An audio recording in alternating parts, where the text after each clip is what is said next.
ஓம் சாந்தி. Murali date 17/1/2024. காலை முரளி பாப்தாதா மதுபன்.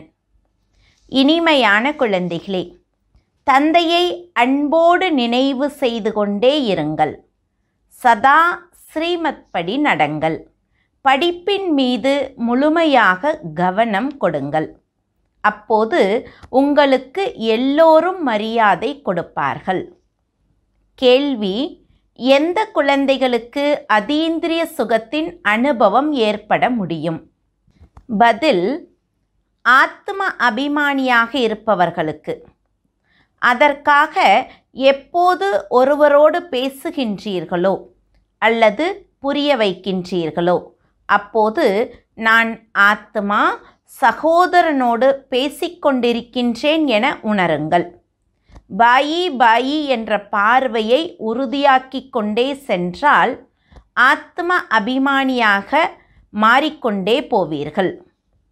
நான் பகவானுடைய மாணவன் என்ற போதை யாருக்கு இருக்குமோ அவருக்கு அதீந்திரிய சுகத்தின் அனுபவம் ஏற்படும். பாடல்: என் மனவாசலில் வந்தது யார்? ஓம் சாந்தி. தந்தை அமர்ந்து குழந்தைகளுக்கு புரிய வைக்கின்றார். தந்தை குழந்தைகளுக்கு புரிய வைக்கின்றார் என மற்ற எந்த அமைப்பிலும் சொல்லுவது இல்லை.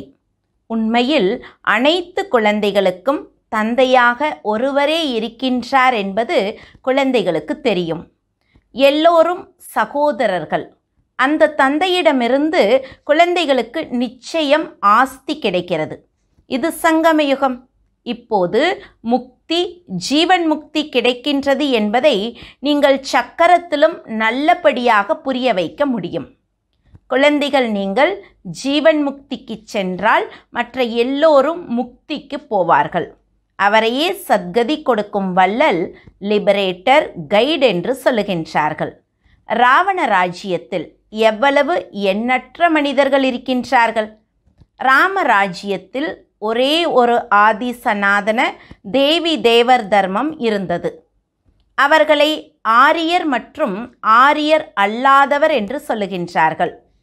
திருந்தியவர்களை ஆரியர்கள் என்றும் திருந்தாதவர்களை ஆரியர் அல்லாதவர் என்றும் சொல்லுகின்றார்கள். திருந்தியவர்கள் எப்படி திருந்தாதவர்களாக மாறினார்கள் என்பதன் அர்த்தத்தையும் யாரும் அறியவில்லை. ஆரியம் என்று எந்த தர்மமும் இல்லை. இந்த தேவர்கள் திருந்தியவர்களாக இருந்தார்கள். பின்னர் 84 பிறவிகளை எடுத்த பிறகு திருந்தாதவர்களாக மாறினார்கள். யார் மிக உயர்ந்த பூஜைக்குரியவர்களாக இருந்தார்களோ அவர்களே பூஜாரிகளாக மாறினார்கள். ஹம்சோ என்பதன் அர்த்தத்தையும் தந்தையே புரிய வைக்கின்றார். ஏணிப்படியை புரிய வைப்பது மிகவும் நல்லது. அதற்காக ஆத்மா சோ பரமாத்மா, பரமாத்மா சோ ஆத்மா என்பது கிடையாது. அப்படி இல்லை. இது விராட நாடகம். ஹம் சோ பூஜைக்குரியவராக இருந்தோம், பின்னர் பூஜாரி ஆனோம். அதாவது ஹம் சோ தேவர்களாக இருந்தவர்கள் பின்னர் சத்திரியர்கள் ஆகின்றோம். ஏணியில் நிச்சயம் கீழே இறங்குவோம். இதுவும் கணக்கு. 84 பிறவிகளை யார் எடுக்கின்றார்கள்? நீங்கள் உங்கள் பிறவிகளை அறியவில்லை. நான் உங்களுக்கு சொல்லுகின்றேன் என்று தந்தை சொல்கின்றார். இது சக்கரம். இதில் நாமே தேவர், சத்திரியர் போன்றோர் ஆகின்றோம். 21 பிறவிகள் பிரசித்தமாக இருக்கிறது. மனிதர்கள் இந்த விஷயங்களை அறியவே இல்லை. தமோ பிரதானமாக இருக்கின்றார்கள். இப்போது குழந்தைகள், உங்களுக்கு முழு ஞானமும் கிடைக்கிறது. இருந்தும் யாராவது அரியதாக புரிந்து கொள்ளுகிறார்கள். அதனால் கோடியில் ஒருவரே வந்து ஞானத்தை பெறுவார். தேவதா தர்மத்தை சார்ந்தவர் ஆவார் என்று சொல்லப்படுகிறது. இதில் ஆச்சரியப்பட வேண்டியது இல்லை. சக்கரத்தை வைத்து புரிய வைப்பது எளிது. இது சத்தியுகம், இது கலியுகம். ஏனென்றால் சத்தியுகத்தில் மிக குறைவானவர்களே இருப்பார்கள். மரம் சிறியதாக இருக்கிறது, பின்னர் வளர்ச்சி பெறுகிறது. இந்த மரத்தை பற்றி யாருக்கும் தெரியாது. மேலும் பிரம்மாவின் விஷயத்தையும் அரியதாக புரிந்து கொள்ளுகிறார்கள்.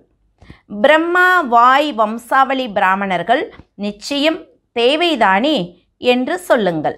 நீங்கள் தத்தெடுக்கப்பட்ட குழந்தைகள். அந்த பிராமணர்கள் வயிற்று வம்சாவளிகள். பிராமணர்கள் நீங்கள் வாய் வம்சாவளிகள். இங்கே இருப்பது ராவணனின் மாற்றான் ராஜ்யம். தந்தை வந்து ராம ராஜ்யத்தை ஸ்தாபனை செய்ய வேண்டியதாக இருக்கிறது. அதற்காக யாருக்குள்ளாவது பிரவேசம் செய்வார்தானே? இவர் மரத்தில் முற்றிலும் கடைசியில் நிற்பதை பாருங்கள். இவருக்கு இருப்பது முதிர்ந்த வயோதிக நிலை. நான் பல பிறவிகளின் கடைசி பிறவியில் பிரவேசம் செய்கின்றேன் என்று தந்தை சொல்லுகின்றார். இது கடைசி 84வது பிறவி. இப்போது தவம் செய்கின்றார். நாம் இவரை பகவான் என்று சொல்லுவது இல்லை.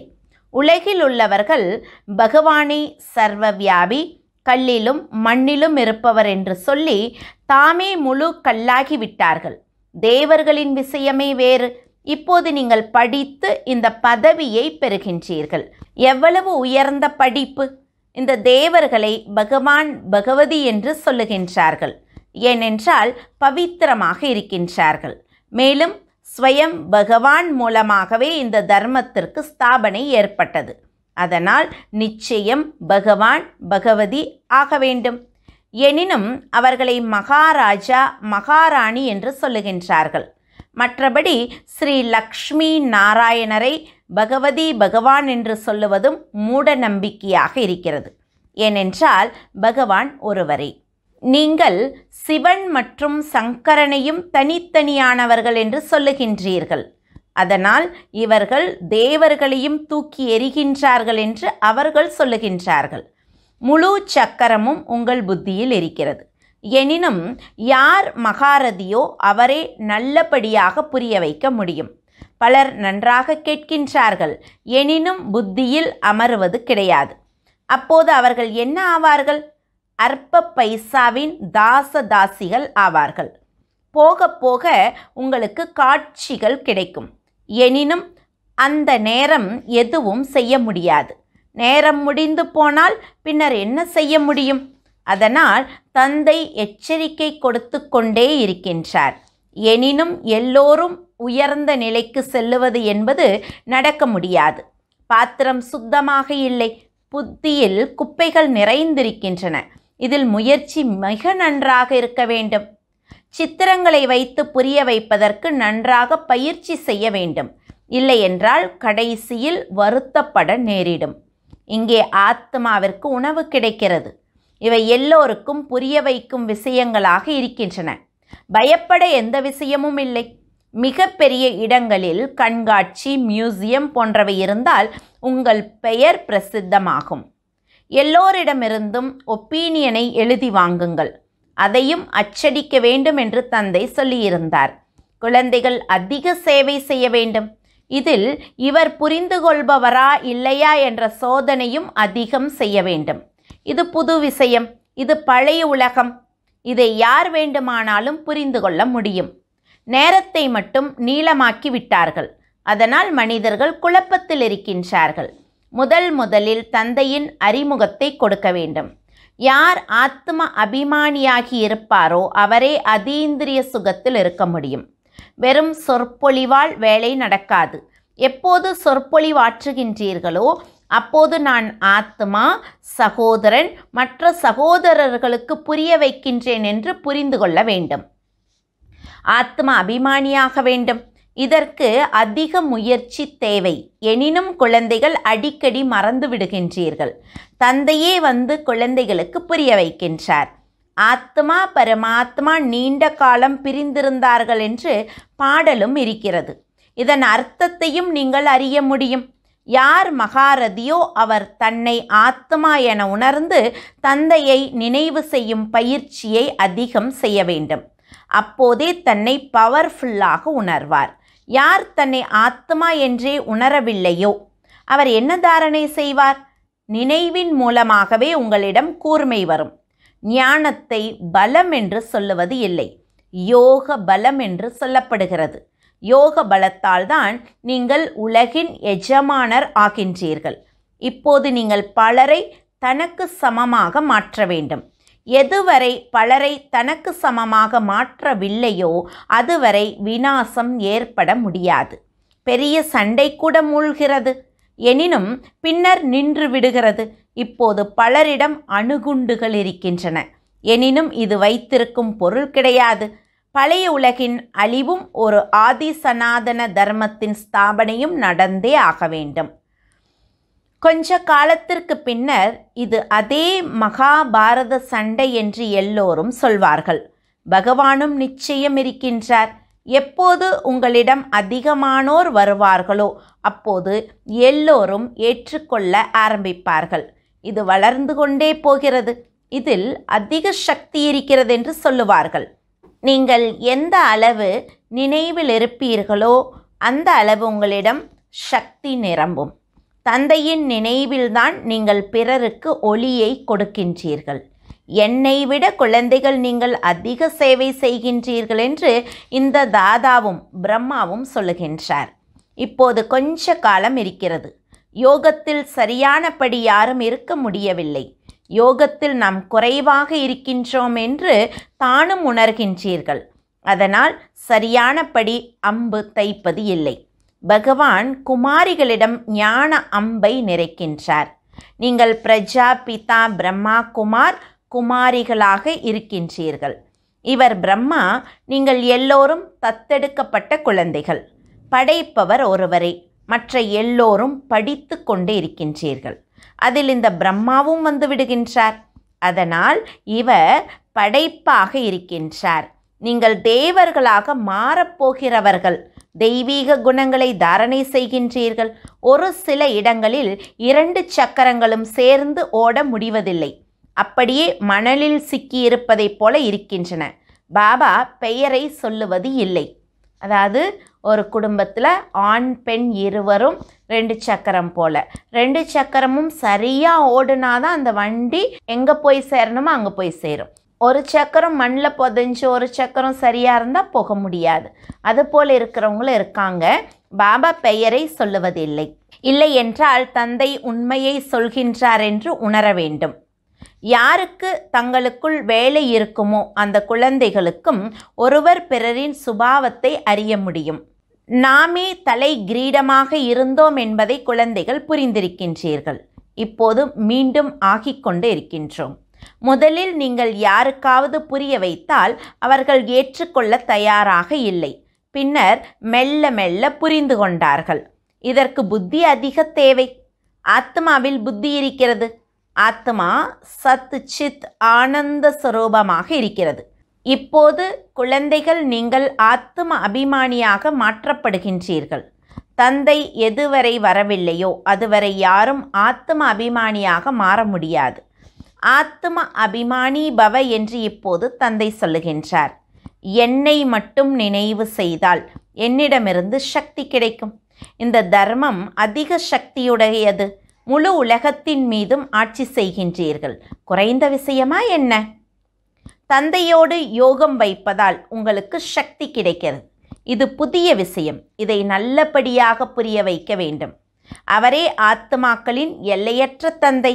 அவரே புதிய உலகை படைப்பவர். அதனால் அவர் வந்து என்ன செய்கின்றார் என அவரது தொழிலை புரிய வையுங்கள். ஸ்ரீ கிருஷ்ண ஜெயந்தி மற்றும் சிவ ஜெயந்தி இரண்டையும் கொண்டாடுகின்றார்கள். இப்போது இருவரில் பெரியவர் யார்? மிக உயர்ந்தவர் நிராகார். அவர் என்ன செய்தார்? அதனால் சிவ ஜெயந்தி கொண்டாடப்படுகிறது. கிருஷ்ணர் என்ன செய்தார்?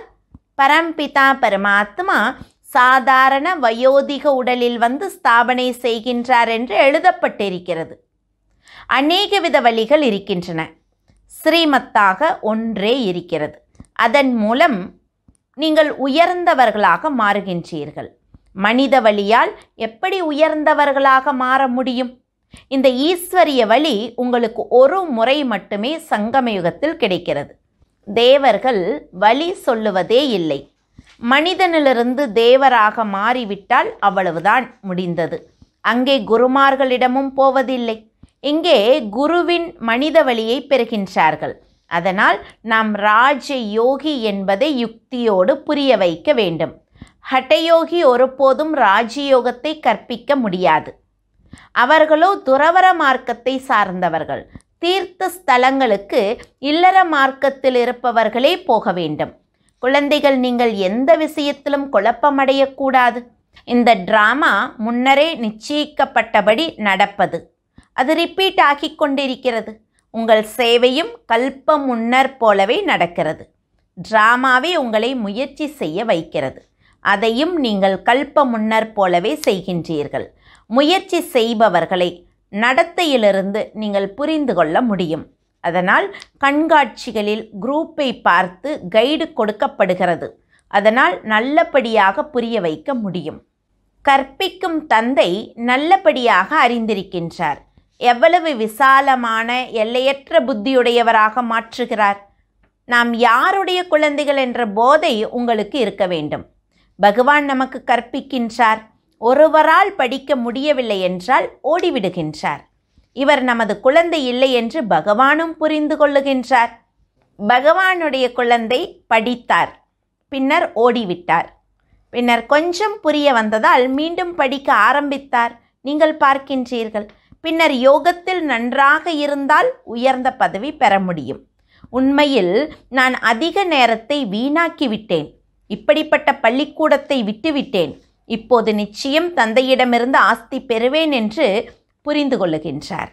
தந்தையை நினைவு செய்து செய்து, அதாவது பாபா பாபா என்று சொல்லி மெய்சிலிர்ப்பு ஏற்பட வேண்டும். பாபா நம்மை உயர்ந்த பதவி பெற வைக்கின்றார். நாம் எவ்வளவு பெரிய பாக்கியசாலிகள். அடிக்கடி தந்தையின் நினைவு இருக்க வேண்டும். டைரக்ஷன் படி நடந்து கொண்டே இருக்க வேண்டும். அப்போது மிகுந்த நன்மை ஏற்படும். பின்னர் அவருக்கு அனைவரும் அதிக மதிப்பு கொடுப்பார்கள். படித்தவரின் சுமையை படிக்காதவர்கள் தூக்குவார் என்று தந்தை சொல்லுகின்றார். தேக அபிமானம் உடையவருக்கு தெய்வீக குணங்களின் தாரணை ஏற்பட முடியாது. உங்கள் முகம் ஃபர்ஸ்ட் கிளாஸாக இருக்க வேண்டும். யாருக்கு பகவான் கற்பிக்கின்றாரோ அவரிடம் அதீந்திரிய சுகத்தை பற்றி கேளுங்கள் என்று சொல்லுகின்றார்கள். படிப்பின் மீது எவ்வளவு கவனம் கொடுக்க வேண்டும். பின்னர் ஸ்ரீமத் படியும் நடக்க வேண்டும். உங்கள் யோகத்தின் சக்தியால் உலகமும் பவித்திரமாக மாறிவிடுகிறது. நீங்கள் யோகத்தால் உலகை பவித்திரமாக மாற்றுகின்றீர்கள். இது அதிசயமாக இருக்கிறது. கோவர்த்தன மலையை விரல்களால் தூக்க வேண்டும். இந்த சீச்சி உலகை யார் பவித்திரமாக மாற்றினார்களோ அவர்களின் அடையாளம் இது. நல்லது. இனிமையிலும் இனிமையான காணாமல் போய் கண்டெடுக்கப்பட்ட செல்ல குழந்தைகளுக்கு தாய் தந்தை பாப் தாதாவின் அன்பு நினைவுகள் மற்றும் காலை வணக்கம். ஆன்மீக குழந்தைகளுக்கு ஆன்மீக தந்தையின் நமஸ்காரம். ஆன்மீக தந்தைக்கு ஆன்மீக குழந்தைகளின் அன்பு நினைவுகளும் நமஸ்காரமும். தாரணைக்கான முக்கிய சாரம். முதல் பாயிண்ட், சத்திய ஞானத்தை தாரணை செய்வதற்கு புத்தி என்ற பாத்திரத்தை சுத்தமாக்க வேண்டும். வீண் விஷயங்களை புத்தியிலிருந்து விலக்க வேண்டும். இரண்டாவது பாயிண்ட், தெய்வீக குணங்களின் தாரணை மற்றும் படிப்பின் மீது முழு கவனம் கொடுத்து அதீந்திரிய சுகத்தை அனுபவம் செய்ய வேண்டும். நாம் பகவானுடைய குழந்தைகள். அவரே நமக்கு கற்பிக்கின்றார் என்ற போதையில் சதா இருக்க வேண்டும். வரதானம். நம்பிக்கையின் அடித்தளத்தால் சம்பூர்ண நிலை வரை சென்று சேரும் நிச்சய புத்தியுடைய கவலையற்றவர் ஆகுக. இந்த பிராமண வாழ்வில் நிறைவு பெறுவதற்கான அடித்தளமாக இருப்பது நம்பிக்கை. இந்த அடித்தளம் உறுதியாக இருந்தால் எளிதாகவும் விரைவாகவும் சம்பூர்ண நிலை வரை சென்று சேருவது உறுதி. யாருக்கு சரியான நிச்சய புத்தி இருக்குமோ அவர் சதா கவலையில்லாமல் இருப்பார்.